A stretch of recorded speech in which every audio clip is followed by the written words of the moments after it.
20 টাকায় বাহারি ফলের শরবত বিক্রি করে ভাগ্যের চাকা ঘুরিয়েছেন বরিশালের মোহাম্মদ সাইফুল ইসলাম। রাজধানীর সাইনবোর্ডে প্রতিদিনই এই শরবত বিক্রি করছেন তিনি। আমার নাম হচ্ছে মোহাম্মদ সাইফুল ইসলাম, বাড়ি হচ্ছে বরিশাল। হ্যাঁ, আর এই জায়গায় দীর্ঘ 2 বছর যাবৎ ব্যবসা করতেছি। এটা এটা কি মানে কিভাবে বেচেন? কি শরবত এটা? এটা এক নামে ফলের শরবত আর কি, যা সিজনালি যত ফল আসে সেই সব ফলগুলো দিয়ে আর কি তৈরি হয়। কত বেচে কিনা হয় প্রতিদিন এরকম? প্রতিদিন দেখা যাইতেছে কত সর্বোচ্চ 3000 3500, আবার আবহাওয়ার উপর ডিপেন্ড করে। যদিও রোদ তাপমাত্রা ভালো থাকে ওই সময় 3000 3500, আর যে সময় বৃষ্টি হয় ওই সময় দেখা যাইতেছে 2200 2500 2000 টাকা এরকমের আর কি। সারাদিন কি বেচা কিনি করেন নাকি অর্ধেক বেচেন?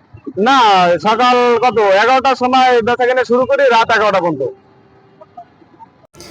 প্রতিদিনই সকাল 11টা থেকে রাত 11টা পর্যন্ত বাহারি ফলের শরবত বিক্রি করেন মোহাম্মদ সাইফুল ইসলাম।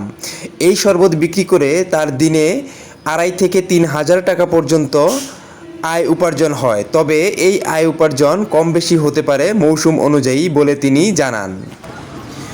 বাহারি ফলের শরবত হওয়ায় ক্রেতাদের ভিড় সবসময় লেগে থাকে সাইফুল ইসলামের শরবতের দোকানে।